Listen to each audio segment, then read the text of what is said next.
ठीक है, पिछली क्लास में हमने एलआर सर्किट देखा था। आज अपन देख रहे हैं सीआर सर्किट इस पे। हाँ, सीआर सर्किट।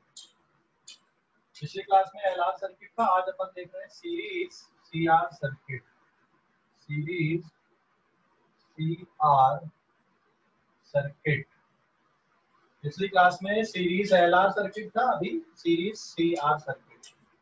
तो इसको समझने के कैपेसिटर और ये एक रेजिस्टेंस आपने लिया, this is capacitor and this is resistance, और फिर यहाँ पे आपने अप्लाइड एसी वोल्टेज लगा दिया। सर्किट में करंट सपोज आई फ्लो हो रहा है and applied voltage is V naught sine omega t. अब इसमें अगर आप केवीएल लगाते हो तो जो इंस्टेंटेनियस वोल्टेज है, इंस्टेंटेनियस वोल्टेज इसके अक्रॉस में, कैपेसिटर और रेजिस्टेंस के अक्रॉस में जो इंस्टेंटेनियस वोल्टेज है, यहाँ पे आएगा Vc और यहाँ पे क्या है VR। तो या तो आप KVL लगा दो, suppose this is at higher potential, this is at lower potential, और आप अगर ऐसा चल रहा है कि plus Q and this is minus Q etcetera, अभी KVL अगर आप लगाते हो ऐसा चलते हो तो minus QIC minus IR plus V equals to 0, या फिर आप देखोगे instantaneous voltage across capacitor plus across resistance is equals to V। ये कौन सी वैल्यू है? इंस्टेंटेनियस वैल्यू है ये, ठीक है। तो ये वैसे भी Q बाई C लिखोगे और इसको आप क्या लिखोगे? IR is equals to V naught sine omega t के फॉर्म पे लिखोगे। तो इसकी जो डिफरेंशियल इक्वेशन आएगी, इसकी डिफरेंशियल इक्वेशन, ठीक है, इसकी डिफरेंशियल इक्वेशन किस टाइप से बनेगी बेटा? यहाँ पे डिफरेंशियल इक्वेशन बनेगी इसकी, इसको रीअरेंज कर लो, I plus 1/RC into Q V naught divided by R into sine omega T. देखो यहाँ पर से इसको रीअरेंज किया अपन ने, R से डिवाइड कर दिए दोनों तरफ, तो करंट को क्या लिखोगे? dQ upon dt plus 1/RC into Q equals to V naught divided by R sine omega t. तो ये है differential equation in case of RC circuit, और इसका सॉल्यूशन हमको चाहिए होता, बट ये भी हमारे सिलेबस में नहीं है इस टाइप की इक्वेशन का सॉल्यूशन, ठीक है। तो फिर क्या करेंगे अपन? फर्स्ट नाउ फेजर डायग्राम से अपन देखते हैं, फेजर डायग्राम से हम इसको सॉल्व करते हैं। तो फेजर डायग्राम ऐसे बनेगा, इधर पे आप करंट लेना, करंट के साथ में आपको VR लेना है, और करंट से पीछे आपको VC लेना है, और दोनों का जो रिजल्टेंट आ गया ये बन गया अप्लाइड वोल्टेज। मतलब अप्लाइड वोल्टेज यहाँ पे फेज डिफरेंस फाई से पीछे चलता है, ठीक है, फेज डिफरेंस फाई से पीछे चलता है। तो जो अप्लाइड वोल्टेज है इसकी RMS value is given by VR की RMS वैल्यू का स्क्वायर प्लस VC की RMS वैल्यू का स्क्वायर, और VR की RMS वैल्यू, VC की RMS value IRMS into Z के फॉर्म पे आप लिखते हो, this is IRMS into Z and this is IRMS into R का whole square plus IRMS into XC का होल स्क्वायर। इसको सॉल्व करोगे तो सर्किट का इंपीडेंस निकल के आएगा, ठीक है। तो अभी इस पेज का आप लोग स्क्रीनशॉट लो और कॉपी पे नोट करते चलना है ना, ऐसा नहीं कि स्क्रीनशॉट है तुम्हारे पास में। इस पेज का स्क्रीनशॉट लो बेटा जल्दी से, इस पेज का स्क्रीनशॉट ले लो। ले लिए सर? हाँ सर अगर जो कैपेसिटर है उसकी पोलैरिटीज अगर चेंज कर दिए तो केवीएल भी चेंज हो जाएगा ना उसका? फिर उसके कारण इक्वेशन में क्या चेंज आएगा? मैं समझा नहीं क्या बोल रहा कैपेसिटर की जो पोलैरिटीज है, मतलब हाँ। प्लस माइनस सर, कैपेसिटर के जो प्लस माइनस वाले चार्जेस है ना, वो हाँ अगर चेंज कर दिए तो उससे केवीएल में चेंज आएगा, तो उससे इस पे भी इक्वेशन में भी चेंज आएगा क्या? बिल्कुल आएगा ना, ये किसी इंस्टेंट पे लिखे हो आपने, किसी इंस्टेंट में तो ये प्लस होगा, ये माइनस होगा, और ये इधर ऐसा आएगा ना। एक्चुअल में ऑल्टरनेटिंग करंट में पोलैरिटी कंटिन्यूअसली बदलते रहती है, तो ये किसी इंस्टेंट के लिए लिखे हो आपने, समझ गए? Yes sir. हाँ ओके, ये समझ गए इतना। इस पेज का स्क्रीनशॉट ले लो, फिर आगे बढ़ेंगे अपन थोड़ा सा। समझ गए? Yes sir. हाँ। इसके बाद में अभी देखो, अब यहाँ पर से ना इस सर्किट का इम्पीडेंस निकल जाएगा। तो सर्किट का इम्पीडेंस किसके इक्वल आ गया यहाँ पे, therefore impedance of circuit is given by Z equals to under root R square plus XC का स्क्वायर, और XC किसके इक्वल होता है, 1/ओमेगा C के इक्वल होता है XC। ठीक है, XC इज 1/ओमेगा C। अगर आप यहाँ पे XC ले रहे हैं, इधर ओमेगा ले रहे हैं, तो इसका ग्राफ ऐसा आता है। और आपने इम्पीडेंस निकाल लिया, अब आप फेज डिफरेंस निकाल लो। तो जो दूसरा कैलकुलेशन आपका phase difference tan phi equals to perpendicular upon this, so that is VC upon VR, मतलब 1/ओमेगा C divided by R, IRMS cancel हो जाएगा, 1/ओमेगा C इंटू R, ये फेज डिफरेंस आ गया। तो सर्किट में कौन आगे चल रहा है, सर्किट में करंट आगे चलता है और वोल्टेज पीछे चलेगा। This is page number 2। अब एक और बात यहाँ पे, वैसे तो मैंने यहाँ लिखा ही हुआ है कि VRMS की RMS value IRMS into R के बराबर है, लेकिन जैसे तीसरे पॉइंट पे अपन आते हैं, अगर आपको सर्किट में भाई IRMS चाहिए, that is VRMS upon Z करोगे, या पीक वैल्यू चाहिए, तो अप्लाइड वोल्टेज की peak value divided by Z करना। ठीक है, आपको अगर VRMS एक्रोस रेजिस्टेंस चाहिए, तो फिर IRMS इंटू R करोगे, और VC की RMS वैल्यू चाहिए तो IRMS इंटू XC करोगे। तो ये इस तरह से आपको कैलकुलेशन करना पड़ेगा। और अप्लाइड वोल्टेज अगर ये है, देन फोर्थ पॉइंट में आएगा, if applied voltage is V equals to V naught sin omega t है, देन करंट की वैल्यू क्या लिखोगे, I equals to I naught sin omega t plus phi के फॉर्म पे लिखोगे। मतलब करंट आगे चल रहा है और अप्लाइड वोल्टेज कैसा है, यहाँ पर पीछे चल रहा है। करंट आगे चल रहा है और अप्लाइड वोल्टेज इसमें पीछे चलता है। ठीक है, करंट आगे चल रहा है, अप्लाइड वोल्टेज पीछे चल रहा है। कितने फेज डिफरेंस से पीछे चल रहा है, 5 के फेज डिफरेंस से ये पीछे चल रहा है। और पावर फैक्टर अगर आपको निकालना सर्किट का, फिफ्थ पॉइंट, cos phi मतलब R अपॉन Z होता है, that is known as power factor. तो Z ऑलरेडी मैंने यहाँ पे लिख के बताया हुआ है, ये पावर फैक्टर हो गया। करंट आगे चल रहा है, वोल्टेज यहाँ पे क्या होता है, पीछे चलता है। अगर आप एक और डायग्राम यहाँ पर देखें, इधर पे टाइम t ले ली हमने, और अगर ये वोल्टेज का फंक्शन है तो करंट का फंक्शन आगे से आएगा, मतलब इसके आगे आगे चलेगा, ये ऐसा कुछ आएगा, ये करंट का फंक्शन बन जाएगा ऐसा। तो आप देखो, इनमें चाहे अपन ने पिछली क्लास में LR सर्किट पढ़ा था या CR सर्किट है, सभी में सॉल्व करने का तरीका या मेथड एक जैसा है। तो अगर आप एक सर्किट को बहुत अच्छे से करते हो तो बाकी सर्किट ऑटोमेटिकली आप बना लेते हो। और उसके लिए आपको जो बेसिक है, मतलब pure C, pure R and pure L circuit को अच्छे से कर लो, और फिर सीधे सीधे आप इस तरह से इनके क्वेश्चन आंसर्स को लगा सकते हो सीधे सीधे। सर्किट के डिस्कशन एक जैसे यहाँ पे। तो आपने ये सब कुछ कैलकुलेट कर लिया यहाँ पे, भाई इसका इम्पीडेंस कितना है, पावर फैक्टर कितना है। पावर फैक्टर निकाल लिए तो एवरेज पावर आप निकाल सकते हो, भाई यहाँ पे एवरेज पावर कितना आएगा।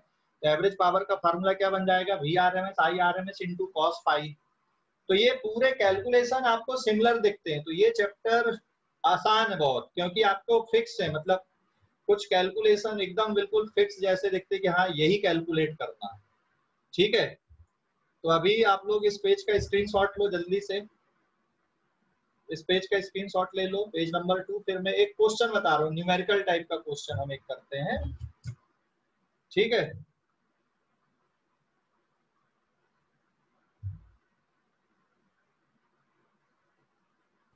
ले लिया सर। हो गया? Yes sir. ठीक,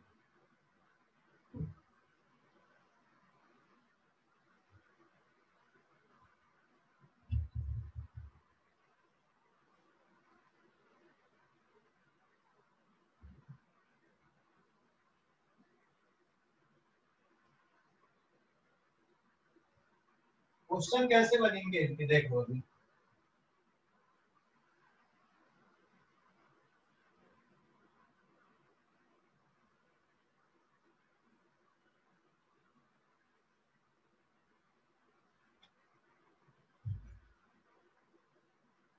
पेज नंबर 3। अभी पहले क्वेश्चन देखो यहाँ पे, ये एक कैपेसिटर है और ये एक रेजिस्टेंस यहाँ पे लगा हुआ है। एक वोल्ट मीटर बेटा यहाँ पे आपने लगा दिया, कैपेसिटर के अक्रॉस में एक वोल्ट मीटर आपने रेजिस्टेंस के अक्रॉस लगा दिया, एक वोल्ट मीटर दोनों के अक्रॉस में लगा दिया आपने, फिर यहाँ पे एक मीटर लगा दिया, और ये AC voltage, this is 200 volt, और जो फ्रीक्वेंसी है इसकी, एक मिनट बता रहा हूँ ना,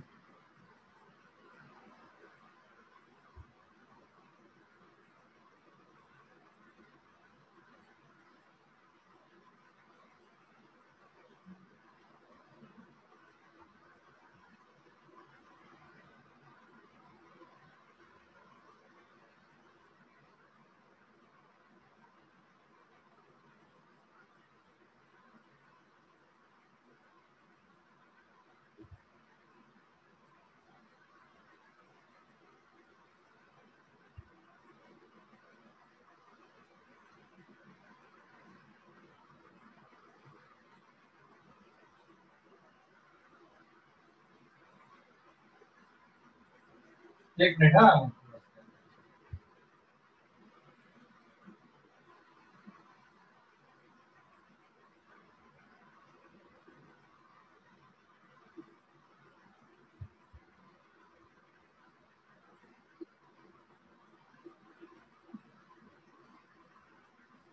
ये कैपेसिटर है, जिससे इस 100 रेडियन पर सेकेंड कैपेसिटर, रेजिस्टेंस दिया हुआ है यहाँ पे 30 ओम, और कैपेसिटेंस है 250 माइक्रोफैरेड, ये डेटा दिया हुआ है। ठीक है, मैं यहाँ पे लिख दे रहा हूँ अभी, capacitance is 250 microfarad and resistance is 30 ओम, ये डेटा दिया हुआ है। अब आपको सभी वोल्ट मीटर और अमीटर की रीडिंग बताना है कितनी होगी, और सर्किट में कितना करंट फ्लो हो रहा है ये भी कैलकुलेट करके बताना है। ठीक है, सभी वोल्ट मीटर अमीटर की रीडिंग और सर्किट में कितना करंट फ्लो हो रहा है ये कैलकुलेट करके बताना है। तो मैंने पहले बोला कि भाई इसके जो क्वेश्चन होते हैं वो सब फिक्स होते हैं, तो आप इसके सॉल्यूशन के लिए सबसे पहले निकालो XC, मतलब capacitive reactance, that is 1 upon omega C, 1 upon 100 into capacity कितनी है 250 माइक्रोफैरेड 10 टू द पावर -6 ओम।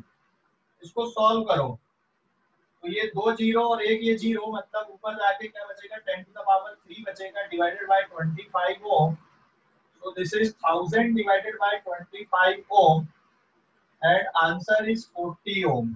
ठीक है, एक्सी आपने निकाल लिए, रेजिस्टेंस आपके पास में दिया हुआ है 30 ओम, तो सर्किट का इंपीडेंस निकालो अब सबसे पहले, that is XC square plus R square, और सॉल्व करने पे आ जाएगा 40 square plus 30 square and answer is 50 ohm. मतलब सर्किट का इंपीडेंस कितने का है 50 ओम का सर्किट का इम्पीडेंस है। फिक्स है क्वेश्चन सॉल्व करने के तरीके फिक्स हैं, क्वेश्चन को सॉल्व करने के तरीके फिक्स हैं इसमें। ये निकाल दिया आपने एक्सी, जब आपने एक्सी निकाल दिया तो अब आपको सर्किट में आई आर एम एस की वैल्यू निकाल लो। तो I R M S equals to V R M S divided by Z and this is the applied voltage. Basically circuit में कितना करंट फ्लो हो रहा है ना, तो वी आर एम एस कितना दिया हुआ है, ये वाला वोल्टेज कौन सा है, पीक वैल्यू नहीं है। अगर इसके बारे में कुछ नहीं कहा जाता है तो मैंने शुरुआत में ही बताया आप लोगों को, इसको क्या लेते हैं हम, आरएमएस वैल्यू लेते हैं। सो this is 200 divided bye 50 and answer is 4 ampere. I RMS की वैल्यू 4 एम्पियर आ गई। तो अब आप सभी की रीडिंग बता दो, ये अमीटर की रीडिंग किसकी इक्वल आएगी, I RMS that is equals to 4 ampere. फिर VC की रीडिंग आप बता दो, that is equals to I RMS into XC। I RMS आपके पास 4 एम्पियर है and this is 40, this is 160 volt. फिर आप VR वोल्ट मीटर की रीडिंग बता दो, that is I RMS into R equals to 4 ampere into 30, this is 120 volt. ठीक है, और ये वाला जो वोल्ट मीटर है, एक्चुअल में इस वोल्ट मीटर की जो रीडिंग आएगी वो VC वोल्ट मीटर की रीडिंग का square plus VR volt meter की रीडिंग का स्क्वायर के बराबर होगा। ठीक है, और ये जो ऊपर मैंने वोल्ट मीटर लिखा ना, उसकी रीडिंग की अगर हम बात करें तो वो या तो अप्लाइड वोल्टेज के बराबर आप बता सकते हो उसको, कि ये जो वोल्ट मीटर हमने लिखा यहाँ पर, इस वोल्ट मीटर की रीडिंग, तो ये वाले वोल्ट मीटर की रीडिंग आएगी आपकी under root VC volt meter की reading plus VR volt meter की रीडिंग का स्क्वायर, या फिर this is equals to VRMS applied voltage. यहाँ पे अप्लाइड इसलिए क्योंकि ये अप्लाइड वोल्टेज ही दोनों के आसपास आ रहा है। तो इसका आंसर जब आप सॉल्व करोगे then that is equals to 200 volt. तो आपने सभी वोल्ट मीटर की रीडिंग यहाँ पर निकाल दी है। और फिर अगर आपको फेज डिफरेंस चाहिए, tan phi equals to this is XC divided by R, this is 40/30 4/3। तो फेज डिफरेंस कितने का आ गया, this is equals to 53 degree. Phase difference कितने का आ गया, यहाँ पे 53 डिग्री का फेज डिफरेंस आ गया है। अभी आप लोग इस पेज का स्क्रीनशॉट लो जल्दी से, इस पेज का स्क्रीनशॉट लो, इस पेज का स्क्रीनशॉट ले लो।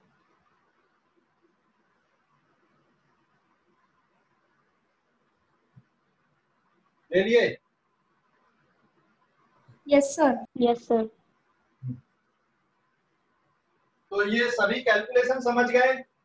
जब भी इस टाइप के कोई भी क्वेश्चन हो, सबसे पहले आप अलग अलग रिएक्टेंस निकालो, रेजिस्टेंस निकालो, फिर इम्पीडेंस निकालो, फिर IRMS निकालो, फिर वोल्ट मीटर की रीडिंग आप इस तरह से बताओगे। वोल्ट यहाँ पर के जो वोल्ट मीटर और अमीटर होते हैं वो हमेशा RMS वैल्यू को बताते हैं, ध्यान रखना। They always give the RMS value या फिर रूट मीन स्क्वायर वैल्यू के बारे में बताते हैं, इसलिए मैंने वही वैल्यू कैलकुलेट किया। और ये जो वोल्ट मीटर है मेन वाला यहाँ पर का, ये इन दोनों से आपको इस तरह से निकालना पड़ेगा, क्योंकि सेम फेज में नहीं होते। VR और VC हमेशा 90 डिग्री के फेज एंगल में चलते हैं। तो करंट और वोल्टेज के बीच में कितने का फेज डिफरेंस आया, यहाँ पे 53 डिग्री का फेज डिफरेंस आया है। अब अगर मान लो मैं यहाँ पर जो वोल्टेज है, अप्लाइड वोल्टेज है,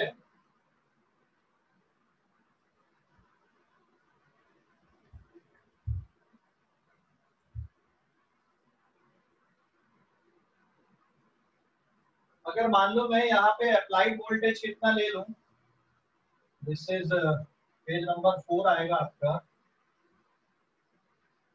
पेज नंबर 4, सॉरी 4 में अगला पॉइंट आएगा। मान लो applied voltage V equals to V naught sine omega t है, तो V नॉट आएगा 200√2 साइन 100t।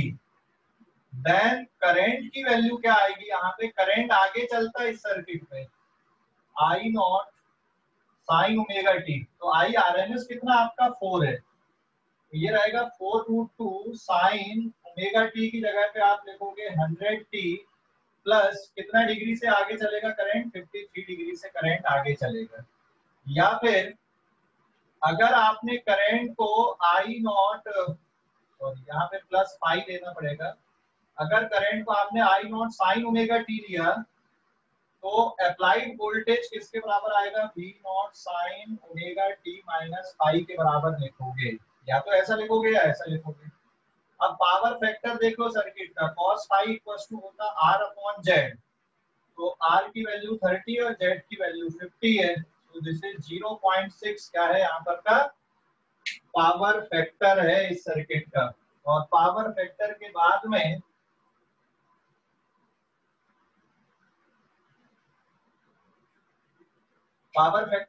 में अब क्वेश्चन ऐसा दे देते हैं यहाँ पे आगे, what is the average power dissipated, this is VRMS IRMS into cos पाई। तो VRMS कितना है 200, IRMS कितना था 4 और पावर फैक्टर कितना आ गया 0.6, दिस इज 800 इनटू 0.6, 4800 डेसिमल यहाँ पे रहेगा, कितने का पावर यहाँ पे जनरेट हो रहा है, 480 वाट का पावर यहाँ पे जनरेट हो रहा है। तो जो भी कैलकुलेशन करने के लिए होते हैं वो सारे कैलकुलेशन अपन ने यहाँ पर किया है। समझ गए या नहीं? हेलो, समझ गए या नहीं? समझ गए इसको? Yes sir. ओके, अभी इस पेज का स्क्रीनशॉट ले लो आप लोग, this is page number 5, page number 5, इस पेज का स्क्रीनशॉट लो। तो इसके क्वेश्चन जो है ना आरसी सर, ये एसी वाले, ये सीधे सीधे क्वेश्चन है, ज्यादा कोई लॉजिक नहीं लगाना है, एक ही पैटर्न में इनके कैलकुलेशन होते हैं, ठीक है, एक ही पैटर्न के कैलकुलेशन इनके।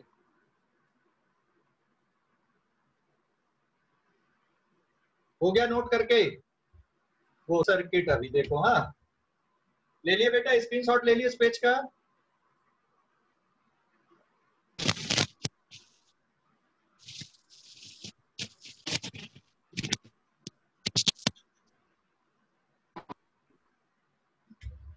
ले लिए screenshot? Yes sir.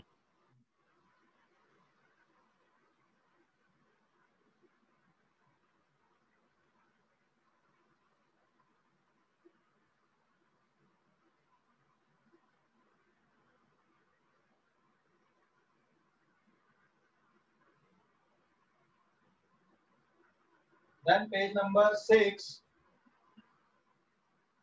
LC circuit, series LC circuit, हाँ सीरीज LC सर्किट, और फिर सीरीज LCR आएगा, थोड़ा सा लंबा डिस्कशन होता है, आज नहीं हो पाएगा वो। सीरीज LC सर्किट मतलब एक इंडक्टर कॉइल आपने लगा दिया, फिर एक कैपेसिटर लगा दिया, और यहाँ पे ये हो गया अप्लाइड वोल्टेज, ये बन गया current, this is inductance, this is capacitance, applied voltage V naught sine omega T, ये सर्किट में फ्लो हो रहा करंट, यहाँ पे लाएगा VL और यहाँ पे क्या रहेगा VC। तो बाय KVL डायरेक्ट आप लिख सकते हो यहाँ पर कि भाई applied voltage equals to VL plus VC, ये इंस्टेंटेनियस वैल्यू होती है, दिस इज इंस्टेंटेनियस वैल्यू। तो V किसके बराबर है, V naught sine omega T, VL किसके बराबर होता है L into DI upon DT, और VC क्या होता है Q बाई C होता है। रीअरेंज कर दो इसको, तो DI upon DT plus 1 upon LC into Q equals to किसके बराबर आएगा, V naught upon L sine omega T. इसको थोड़ा सा और रीअरेंज कर लें, तो this is D square Q divided by dt square, क्योंकि करंट की वैल्यू dq अपॉन dt होता है, plus 1 upon LC into Q equals to V naught upon L sine omega t के फॉर्म में। तो इस सर्किट की ये डिफरेंशियल इक्वेशन है, ये SHM जैसी है, लेकिन यहाँ पर ये अप्लाइड वोल्टेज है, तो एकदम SHM जैसी भी नहीं है यहाँ पे, समझ गए? तो अब हम इसको फेजर डायग्राम से सॉल्व करते हैं। तो फेसर डायग्राम ऐसा बनेगा, यहाँ पे ये हो जाएगा करंट, VL चलता है आगे और VC चलता है पीछे करंट से 90 डिग्री के फेस में। तो यहाँ पर 3 केस अराइज होते हैं। अब कौन कौन से 3 केस अराइज हो सकते हैं यहाँ पर? एक केस रहेगा कि भाई VL ग्रेटर हो जाए VC से, एक केस हो गया VL लेस देन हो जाए VC से, और एक केस हो गया VL इक्वल टू हो जाए VC। तो VL और VC अगर इक्वल हो गए, या फिर आप XL इक्वल टू XC आप लिख दो, तो ये जो कंडीशन होती है इसको बोला जाता है resonance condition. This is called resonance condition. अगर VC की वैल्यू VL के बराबर है तो सर्किट में आपको ये एक्सटर्नल वोल्टेज सोर्स की जरूरत नहीं है, ये आपस में ऑसिलेट होते रहेंगे फिर, ठीक है।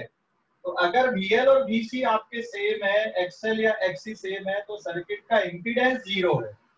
यहाँ पे अगर VL ग्रेटर देन VC है तो नेट वोल्टेज आगे चलेगा। जैसे मान लो मैं यहाँ पे ले रहा हूँ कि VC से ज्यादा है, तो बेटा जो नेट वोल्टेज है VL माइनस VC ये आ गया भी, और ये कितने के फेज डिफरेंस से आगे चल रहा है? 90 डिग्री, ठीक है। 90 डिग्री के फेज से ये आगे चलेगा। तो ये कंडीशन स्पेशल कंडीशन बनती है यहाँ पे। This is a special condition जिसको हम रेजोनेंस बोलते हैं। और अदरवाइज यहाँ पे इन दोनों केस में जो इंपीडेंस आएगा, this is given bye mod of XL minus XC से आप इंपीडेंस निकालोगे सर्किट का, और सर्किट में जो करंट की वैल्यू है IRMS that is given bye VRMS upon Z। तो रेजोनेंट कंडीशन में सर्किट में करंट की वैल्यू इनफाइनाइट हो जाती है, ठीक है। करंट की वैल्यू इनफाइनाइट क्योंकि इंपीडेंस कितना है? 0 है। अदरवाइज आपको ये कैलकुलेशन इस तरह से करने हैं। तो यहाँ पर ये वाले केस में करंट वोल्टेज से आगे भी चल सकता है, पीछे भी चल सकता है 90 डिग्री से, है ना। या फिर एक स्पेशल केस बन जाएगा जिसको आप क्या बोलोगे? रेजोनेंट कंडीशन बोलोगे। और इस रेजोनेंट कंडीशन में क्योंकि ये ओमेगा है और ये 1 अपॉन ओमेगा सी, तो ओमेगा की वैल्यू किसके बराबर आएगी? 1 अपॉन रूट एल सी के बराबर होता है। तो ये रेजोनेंट कंडीशन का स्पेशल केस है। और इस टाइप के सर्किट में करंट आगे भी चल सकता है, पीछे भी। जैसे अगर VL ग्रेटर है VC से, तो नेट वोल्टेज आगे चलेगा करंट से, और अगर VC ज्यादा VL से, तो नेट वोल्टेज 90 डिग्री से कैसा होगा? यहाँ पे पीछे चलेगा।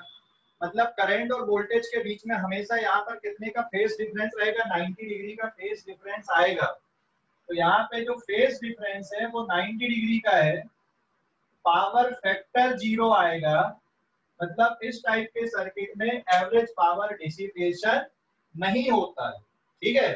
अब इस पेज का आप लोग स्क्रीनशॉट लो, इस पेज का स्क्रीनशॉट ले लो बेटा जल्दी से।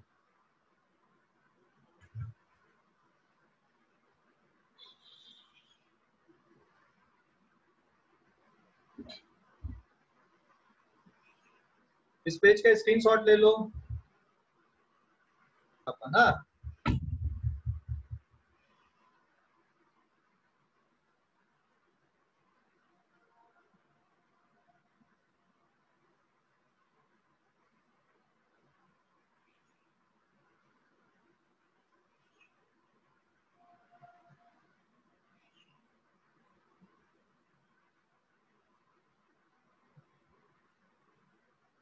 पेज नंबर 7 अभी, पेज नंबर 7 देखो। यहाँ पे इंडक्टर कॉइल लिए, कैपेसिटर लिए, और ये अप्लाइड वोल्टेज हो गया। Suppose this is 200 volt and 100 radian पर सेकंड। ओमेगा की वैल्यू दी हुई है।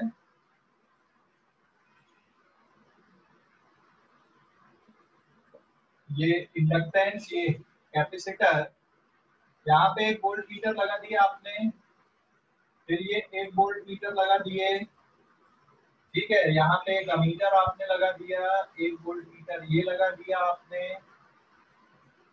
इंडक्टेंस है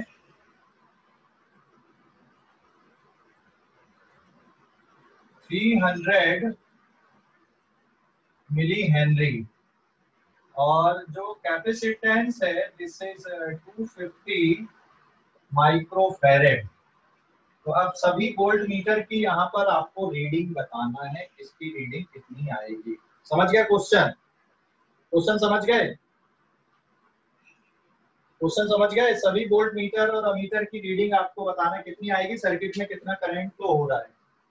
तो इसके सॉल्यूशन में सबसे पहले आप निकालो XL omega L 100 into 300 millihenry, 1 2 3 0 ये से मिली कट गया, आंसर इज 30 ओम। एक्सी की वैल्यू निकालो 1 upon omega C 1 upon 100 into 250 microfarad 10 to the power -6, 1 2 3 तो ऊपर जाएगा आपका 10 to the power 3 upon 25 1000 upon 25, answer is 40 ohm. तो आपका एक्सी निकल गया 40 ओम। अब सर्किट का इम्पीडेंस निकालो, Z इक्वल्स टू मॉड के अंदर यहाँ पे एक्सी माइनस एक्सएल कर दो, तो ये 40 माइनस 30, आंसर इज 10 ओम। ठीक है, सिंस यहाँ पर XC is greater than XL, this implies that VC is greater than VL। इसका मतलब अगर हम फेसर डायग्राम बना ले, इधर करंट ले ले हम, तो ऊपर क्या आएगा, दिस इज VL और नीचे क्या रहेगा VC। तो VC ज्यादा, इसका मतलब जो नेट वोल्टेज है this is VC minus VL, ये नेट वोल्टेज आएगा this is equal to V, और फेज डिफरेंस 90 डिग्री का है, मतलब करंट अप्लाइड वोल्टेज से 90 डिग्री से आगे चलेगा। ठीक है, तो अब IRMS आप कैलकुलेट कर लो, IRMS equal to VRMS upon Z, तो this is 200 divided by 10, 20 ampere का RMS करंट है, मतलब इस मीटर की रीडिंग आपकी निकल गई। अब आपको VL वोल्ट मीटर की रीडिंग निकालना है, IRMS XL, IRMS आपका हो गया 20, XL की वैल्यू है आपकी 30, कितने वोल्ट आ गया, 600 वोल्ट। ठीक है, फिर आपको VC वोल्ट मीटर की रीडिंग निकाल लो, IRMS into XC 20 into 40, this is 800 volt. ये वाले वोल्ट मीटर की रीडिंग ये आएगा मॉड के अंदर VC माइनस VL की रीडिंग, या फिर VRMS, मतलब अप्लाइड वोल्टेज। यहाँ सॉल्व करोगे तो 800 minus 600 that is equals to 200 volt. Circuit का power factor cos phi equals to 0, मतलब सर्किट में एवरेज पावर लॉस होगा नहीं। ठीक है, या एवरेज पावर डिसिपेशन कितना होगा, 0 होगा। अभी इस पेज का आप लोग स्क्रीनशॉट लें, जल्दी से स्क्रीनशॉट ले लो इस पेज का। पैटर्न फिक्स है क्वेश्चन को सॉल्व करने का।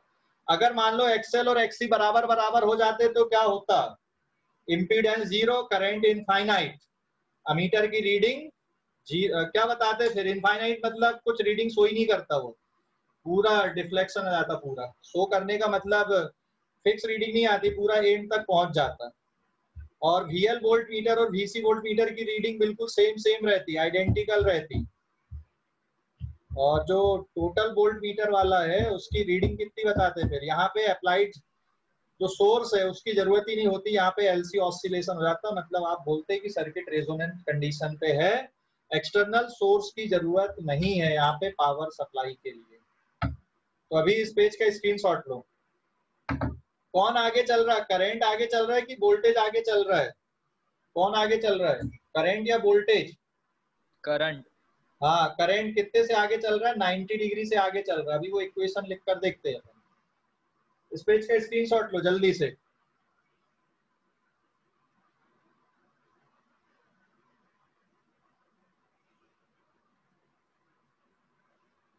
ले लिए? Yes sir.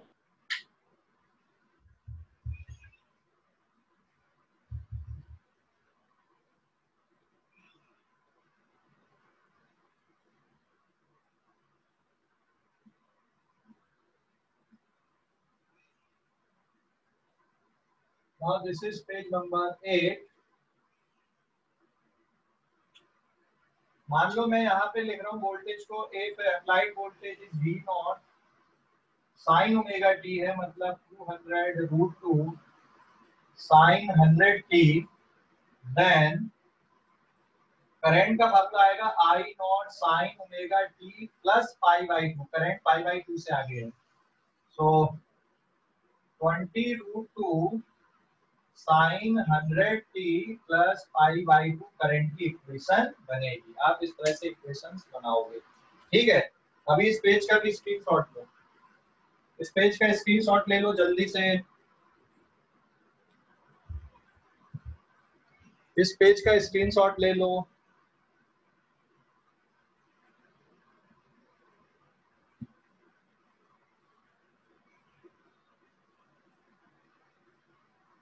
ले लिए?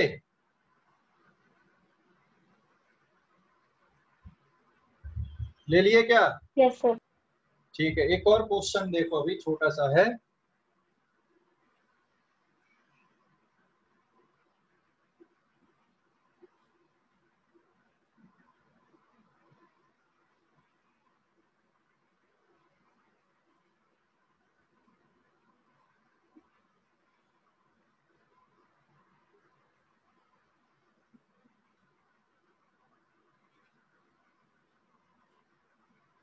पेज नंबर 10, 9 है कि 10 है?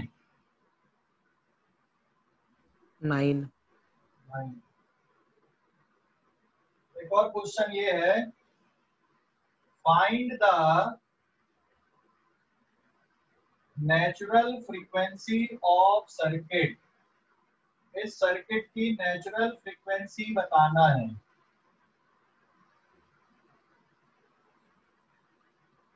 ठीक है, inductance is 200 millihenry, capacity is 250, 80 microfarad. ठीक है, 80 माइक्रोफैरेड।